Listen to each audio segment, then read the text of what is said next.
Assalamualaikum warahmatullahi wabarakatuh. Bertemu lagi ya dengan saya, Nure Ayuningtyas Kusumastuti. Salam sejahtera dan sehat bagi kalian semua ya. Nah, pada semester ini saya akan mengampu pada mata kuliah KKPK 2 yang bobot SKS-nya itu adalah 3 SKS ya, tim teaching dengan Bu Emi yang ada 14 kali pertemuan ya, 12 kali materi, 1 kali UTS, dan 1 kali UAS. Nah, materi saya pada pertemuan yang pertama itu adalah persiapan dan pemeriksaan diagnostik yang berhubungan dengan kebidanan. Kemudian pada pertemuan yang kedua adalah tentang konsep dasar pemberian obat. Yang ketiga, pemberian obat dan cairan. Dan pertemuan yang keempat adalah persiapan dan perawatan intraoperasi. Kemudian selanjutnya nanti untuk pertemuan yang kelima dan pertemuan yang keenam yang akan mengisi adalah Bu Emi. Setelah itu kalian UTS, dan setelah UTS hingga pertemuan terakhir yang ke-13 akan diisi oleh Bu Emi. Kemudian setelah 14 kali pertemuan, kalian akan ada praktek ya. Untuk praktek ada 7 kali pertemuan, yang masing-masing pertemuan itu ada yang 2 jam dan juga ada yang 4 jam. Untuk saya, itu ada 2 kali praktek ya, yaitu untuk tindakan pemeriksaan diagnostik dan tindakan pemberian obat yang terdiri melalui memberikan obat melalui mulut, memberikan obat melalui mata, hidung, telinga, kulit, rektum, dan vagina. Kemudian yang terakhir nanti akan ada bimbingan ya. Bimbingan dengan saya 1 kali, kemudian dengan Bu Emi 2 kali untuk bimbingan.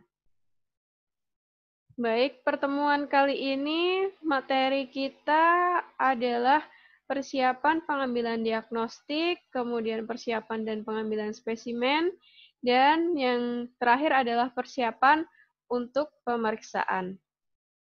Baik, kita akan mulai dengan persiapan pengambilan diagnostik terlebih dahulu. Nah, sebelum kita melakukan pemeriksaan diagnostik, yang harus kita lakukan terlebih dahulu itu adalah dengan melakukan pemeriksaan laboratorium terlebih dahulu. Kenapa kita harus melakukan pemeriksaan laboratorium terlebih dahulu? Karena untuk melakukan pemeriksaan diagnostik, kita memerlukan hasil dari sampel yang akan dilakukan pemeriksaan lab terlebih dahulu. Jadi, sampel yang diambil bisa berupa sampel urin, darah, sputum atau dahak, dan sampel dari hasil biopsi yang kita ambil dari pasien atau dari penderita. Kemudian, hasil dari pemeriksaan laboratorium tersebut digunakan untuk membantu dalam mendiagnosis suatu penyakit, kemudian untuk memantau perjalanan penyakit, dan berguna sekali ya untuk menentukan prognosa. Oleh karena itu, kita juga harus tahu apa saja faktor-faktor yang akan mempengaruhi hasil dari pemeriksaan laboratorium, agar kita mendapatkan hasil yang tepat, mendapatkan hasil yang akurat. Sehingga setelah hasil pemeriksaan laboratorium itu keluar, kita bisa melakukan pemeriksaan diagnostiknya. Nah, pemeriksaan diagnosis ini dengan melakukan penilaian klinis ya tentang respon individu, respon keluarga, dan komunikan terhadap masalah kesehatan dan proses kehidupan aktual maupun potensial. Jadi, tujuan dilakukannya pemeriksaan diagnostik itu adalah yang pertama, untuk membantu menegakkan diagnosis penyakit apa yang diderita oleh pasien, apakah itu tipes, DB, hepatitis, hepatitis A, hepatitis B, C, atau D, kemudian HIV/AIDS, dan lain sebagainya. Kemudian tujuan yang kedua adalah untuk menentukan penanganan atau pengobatan yang sesuai untuk pasien yang dengan kondisi penyakit tertentu. Jadi, pengobatan apa saja yang harus dilakukan terhadap pasien tersebut. Penanganan apa saja yang harus dilakukan dengan kondisi pasien tersebut. Nah, 3 faktor utama yang mengakibatkan kesalahan pada tahap prainstrumentasi yaitu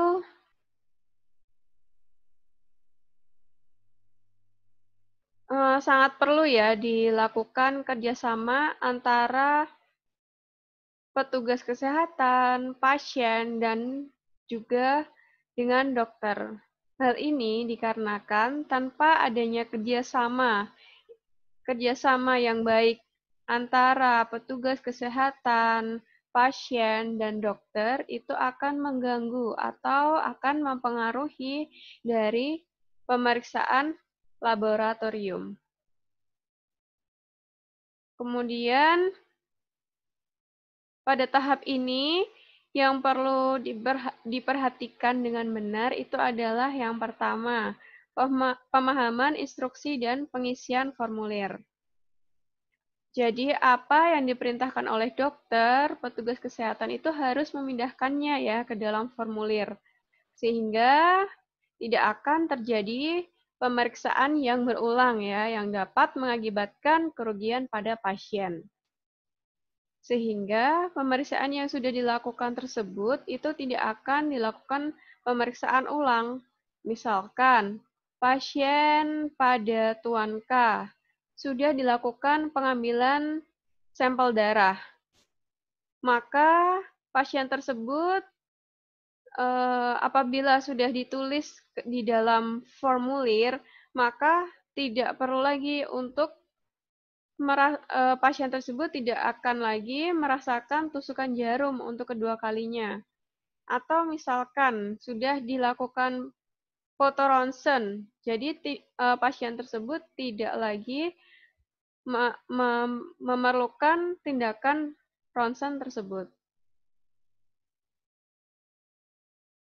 Selain itu juga perlu dipahami ya, pemahaman instruksi dari dokter, pemahaman perintah dari dokter itu apa, sehingga tidak terjadi kesalahan dalam melakukan pengisian formulir. Mulai dari alamat, nama, ruangan berapa, umur, jenis kelamin pasien, diagnosisnya apa, dokter pengirimnya siapa, tanggal berapa dilakukan pemeriksaan tersebut, pengobatan yang sedang diberikan apa saja, itu semua harus dimasukkan ke dalam formulir.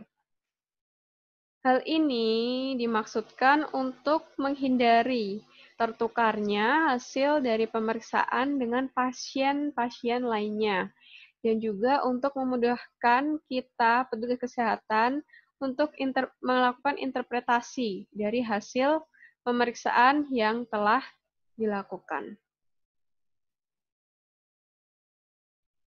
Nah, yang kedua, persiapan penderita. Jadi, persiapan pada setiap jenis pemeriksaan diagnosis itu bervariasi ya.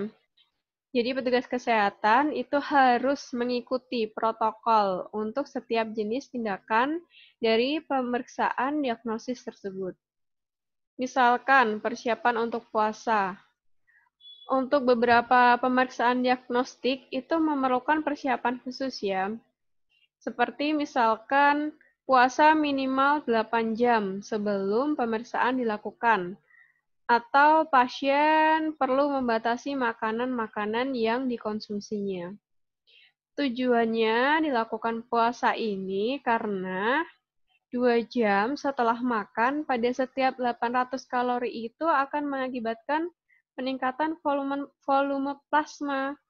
Sehingga apabila volume plasma ini meningkat, maka akan mengakibatkan perubahan susunan kandungan bahan dalam plasma dan jumlah sel darah.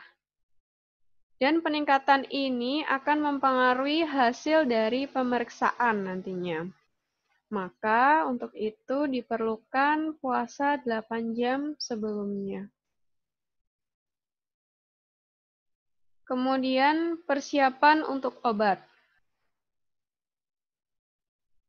Persiapan untuk obat, pasien yang mengkonsumsi obat-obat tertentu, misalkan juga itu akan mempengaruhi ya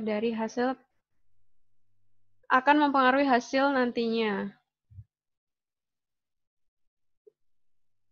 Misalkan dari hasil pemeriksaan hematologi, misalkan obat asam folat, Fe, vitamin B12, dan lain-lain. Pada pemeriksaan tertentu, obat yang dikonsumsi pasien itu akan mempengaruhi hasilnya nantinya.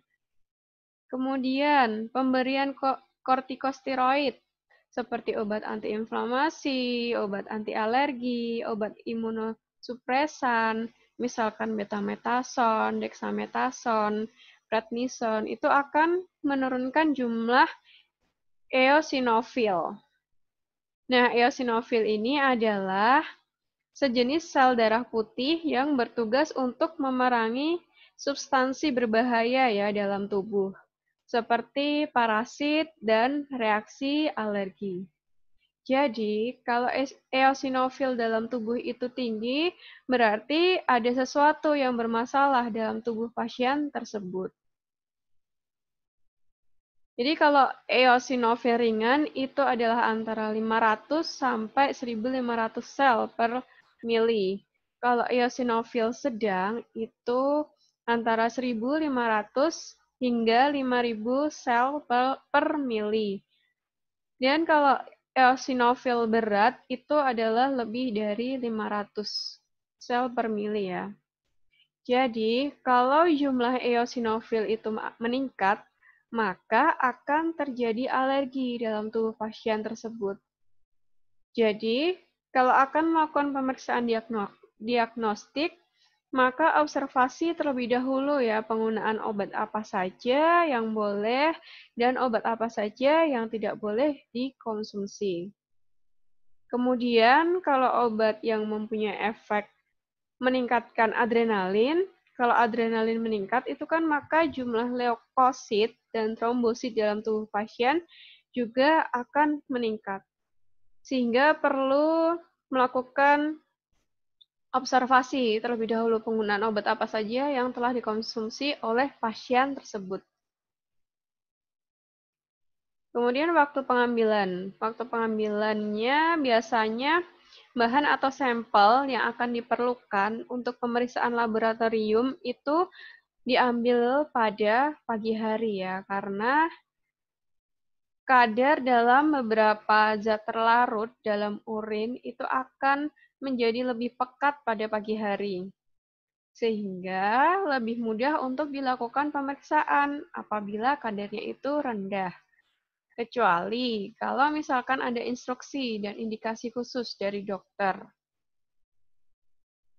Kemudian kadar besi serum juga akan lebih tinggi ya pada pagi hari dan lebih rendah pada sore hari dengan selisih 40 sampai 100 mg per dl. Jadi antara jumlah kadar besi serum pagi hari dan malam hari itu ada selisihnya ya. Kemudian jumlah eosinofil juga akan lebih tinggi antara jam 10 pagi sampai malam hari. Kemudian akan menurun lagi kadarnya mulai dari tengah hari atau midnight sampai dengan pagi hari.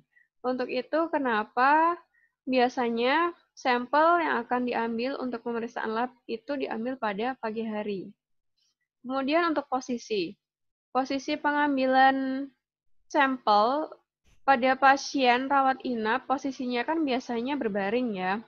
Jadi, pada saat akan dilakukan pengambilan sampel, biarkan posisi pasien itu tetap berbaring ya di atas tempat tidur, agar tidak mengurangi 10% volume plasma yang disebabkan oleh perubahan posisi pasien tersebut. Jadi tidak perlu dilakukan perubahan posisi ya, agar tidak mengurangi volume plasma sebesar 10%.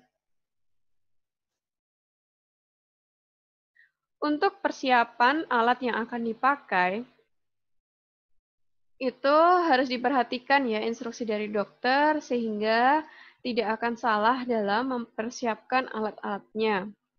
Kemudian untuk pengambilan sampel darah yang perlu dipersiapkan itu adalah kapas alkohol 70% ya, kemudian torniket, spet 2,5 mili atau 5 mili sesuaikan dengan kebutuhan ya, dan penampung kering yang bertutup dan yang sudah diberikan label pastinya ya, agar tidak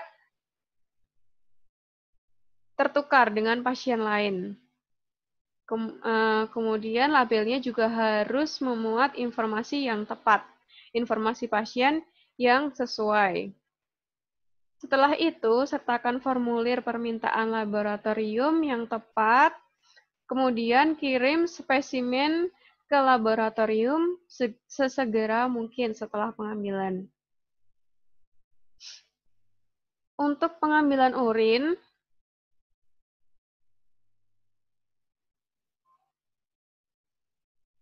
yang diperlukan itu adalah botol besar ya, yang kira-kira 2 liter, yang sudah diberi label juga, kemudian kering, bersih, dan bertutup rapat ya, yang sudah disterilkan. Harus sudah steril ya alatnya, apabila khusus untuk yang biakan. Kalau tidak yang untuk biakan, itu boleh menggunakan botol yang tidak disteril terlebih dahulu. Kalau pengambilan sampel yang menggunakan penampung khusus, biasanya itu diperlukan untuk pemeriksaan mikrobiologi atau pemeriksaan khusus lainnya.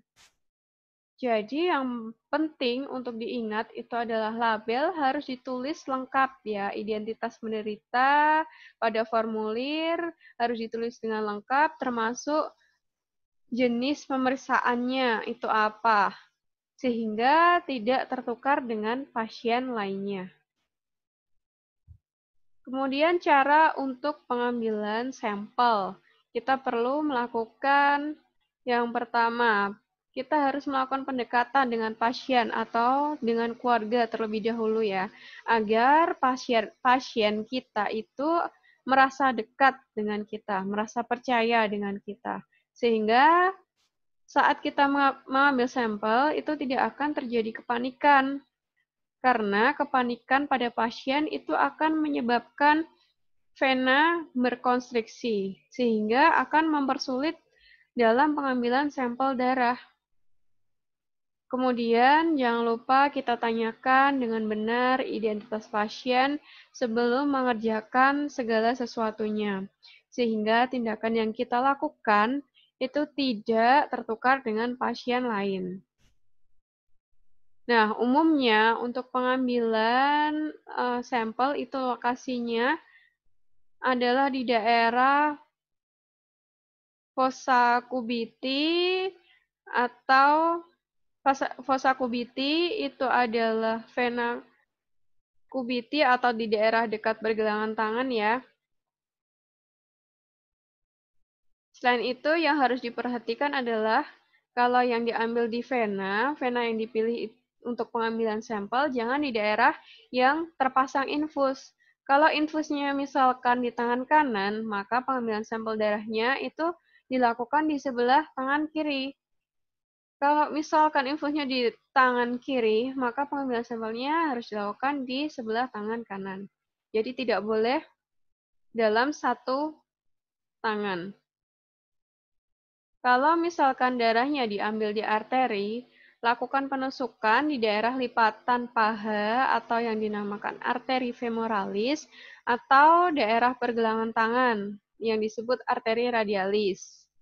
Kalau misalkan di kapiler, umumnya diambil pada ujung jari tangan ya, yaitu pada telunjuk atau jari tengah atau jari manis dan anak daun telinga juga bisa. Khususnya pada bayi, itu dapat diambil pada ibu jari kaki atau sisi lateral tumit kaki.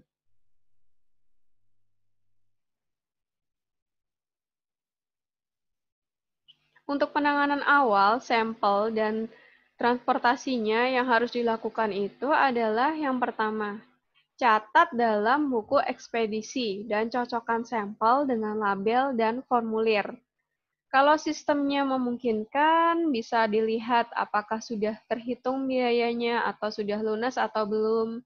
Kemudian yang kedua, jangan lupa melakukan homogenisasi pada bahan yang mengandung antikoagulan. Homogenisasi itu apa? Homogenesis itu adalah kestabilan zat, jadi zatnya itu harus seimbang terlebih dahulu ya, sehingga jika berinteraksi dengan obat-obat yang mengandung antikoagulasi, itu tidak akan menghambat pembekuan darah tersebut. Kemudian yang ketiga, segera tutup penampung sampel yang ada, sehingga tidak akan tumpah. Kemudian yang keempat, segera dikirim ke laboratorium, karena apabila terlalu lama itu tidak baik. Kemudian yang kelima, perhatikan persyaratan khusus untuk bahan tertentu, seperti misalkan darah arteri untuk analisis gas darah. Itu harus menggunakan suhu 4-8 derajat Celcius ya, dalam air es. Dalam air es ya, bukan es batu, sehingga tidak terjadi hemolisis. Kemudian langkah kedua yaitu interpretasi data ya. Dalam interpretasi data, yang pertama, kita tentukan aspek positif pasien atau klien terlebih dahulu.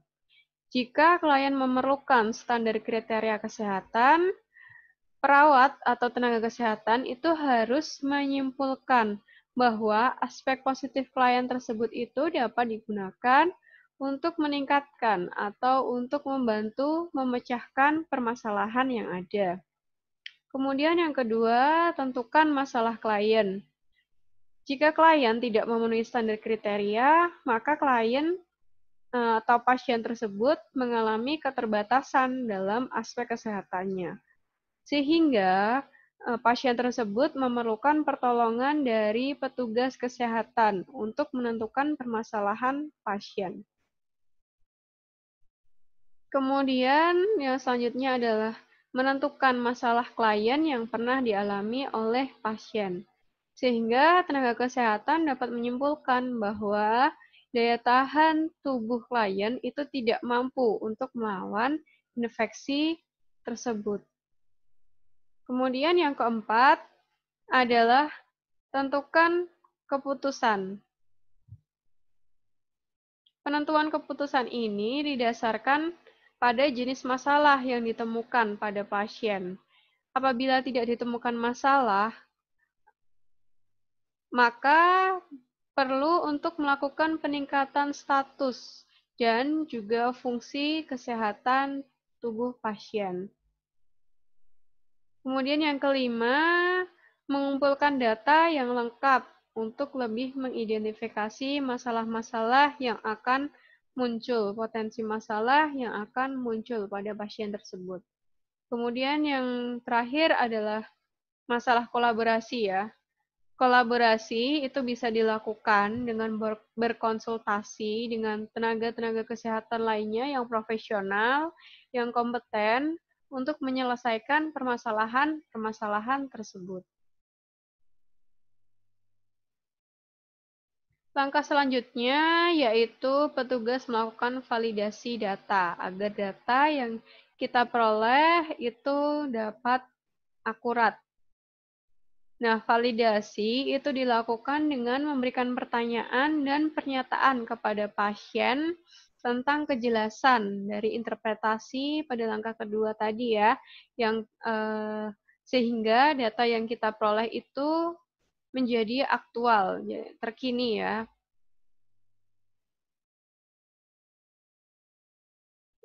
Nah, aktual ini dapat untuk menjelaskan masalah yang sedang terjadi pada saat ini ya, kalau aktual, dan harus sesuai dengan data-data klinik yang diperoleh.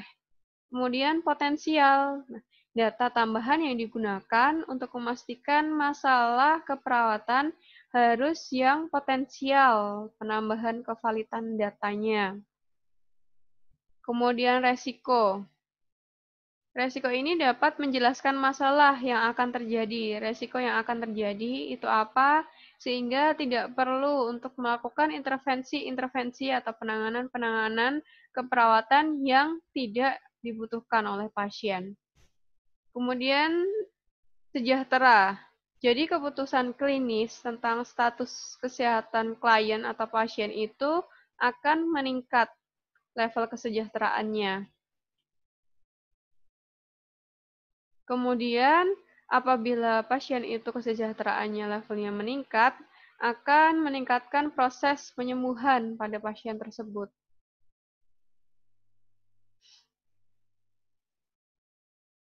Tadi itu adalah untuk persiapan pemeriksaan diagnostik ya.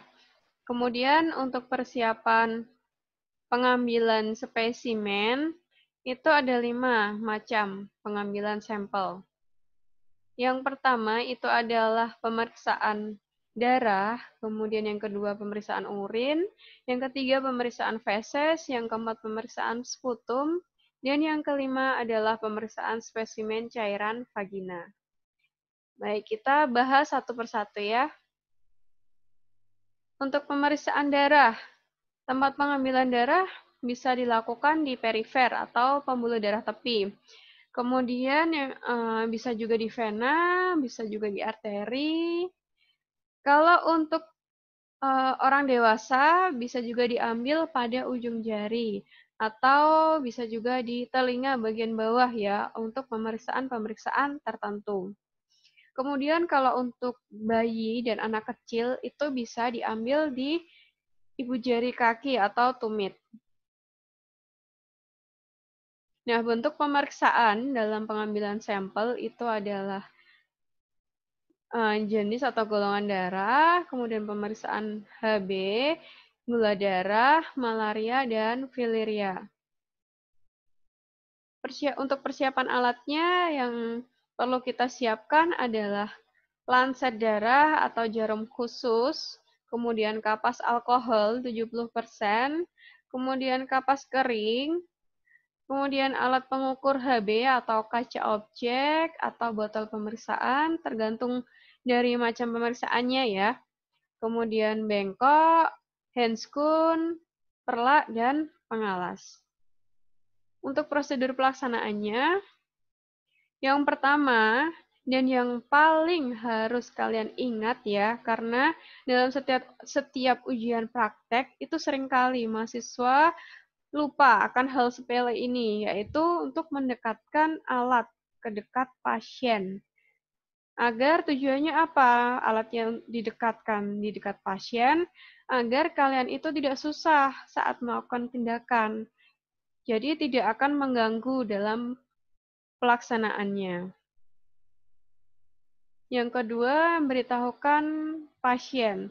Sampaikan apa yang akan kalian lakukan. Tujuannya itu untuk apa, langkah-langkahnya nanti bagaimana. Itu harus kalian jelaskan terlebih dahulu agar pasien tidak terkejut nantinya saat kita melakukan tindakan. Kemudian pasang perlak dan pengalas. Nah, pasang perlak dan pengalas ini biasanya juga sering terlupa ya saat ujian. Jadi harus diingat untuk meletakkan perlak dan pengalas di bagian bawah tubuh yang akan kita ambil sampelnya. Jadi darah tidak tercecer di mana-mana. Kemudian yang selanjutnya setelah itu kita harus mencuci tangan 6 langkah dengan sabun dan juga air mengalir. Kemudian keringkan dengan handuk. Setelah itu kita bisa menggunakan handscoon, mengambil handscoon-nya dengan korentang ya agar tidak on. Atau bisa juga dengan tangan saja dari dalam handscoon untuk pengambilan handscoon yang pertama ya. Yang mudah pasang untuk tangan kanan terlebih dahulu. Setelah handscoon tangan kanan terpakai, kemudian ambil handscoon untuk yang sebelah kiri dengan menggunakan tangan kanan yang sudah memakai handscoon. Nah, yang dipegang adalah handscoon bagian luar ya. Setelah handscoon terpakai pada kedua tangan, kemudian persiapkan bagian tubuh yang akan ditusuk. Kemudian kulit pada bagian yang akan ditusuk itu dihapus hamakan, didisinfektan terlebih dahulu menggunakan kapas alkohol 70%. Nah, setelah dihapus hamakan, kemudian lakukan penusukan pada daerah yang telah kita tentukan tadi. Nah, setelah pengambilan darah selesai dilakukan, bekas tusukan langsung kita tekan ya dengan menggunakan kapas alkohol tadi. Sehingga darahnya itu tidak langsung keluar saat jarum suntik dikeluarkan. Agar tidak riweh, kapas alkoholnya untuk menghapus hamakan tadi sebelum penusukan diletakkan di atas tangan di bagian atas daerah penusukan.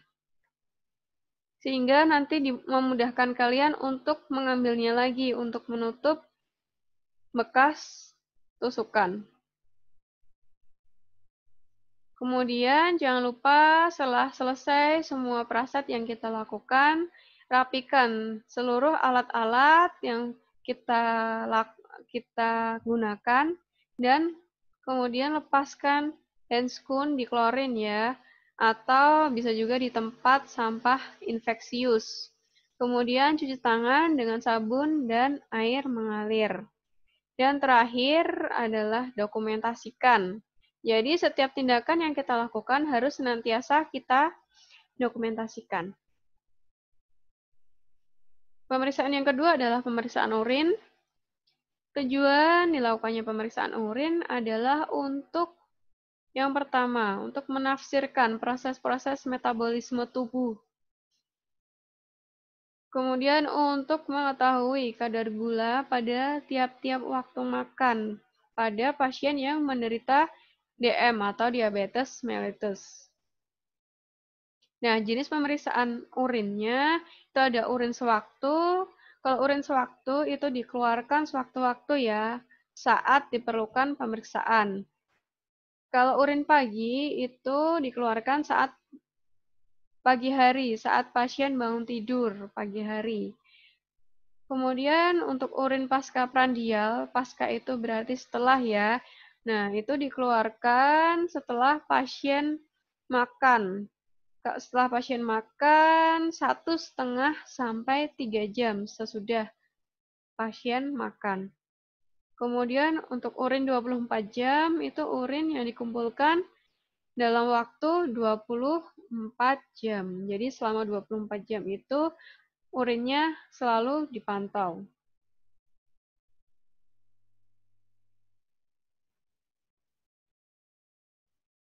Kemudian untuk persiapan alatnya untuk pemeriksaan urin, yang pertama, formulir khusus untuk pemeriksaan urin, wadah atau tempat urin dengan tutupnya, kemudian handscoon, etiket yang ditempelkan di tempat urin tadi ya, botol urin tadi, kemudian bengkok untuk meletakkan botol urin, kemudian buku ekspedisi untuk pemeriksaan laboratorium.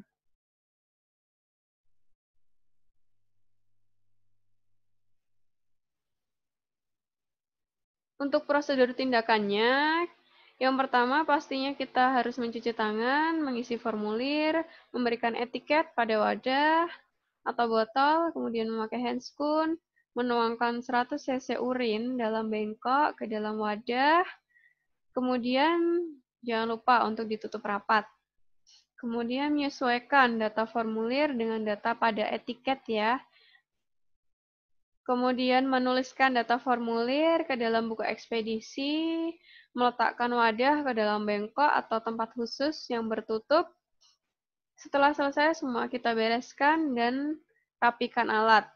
Kemudian setelah semua rapi, alatnya kita ambil semua, kemudian lepaskan handscoon. Dan yang terakhir adalah cuci tangan. Untuk ketiga adalah pemeriksaan feses. Nah, tujuan dari pemeriksaan feses ini adalah untuk mendiagnosis dengan cara mendeteksi kuman apa yang ada di dalam tubuh pasien ya, melalui feses pasien. Apakah ada kuman salmonellanya, atau Shigella, atau Sericea coli, atau Staphylococcus.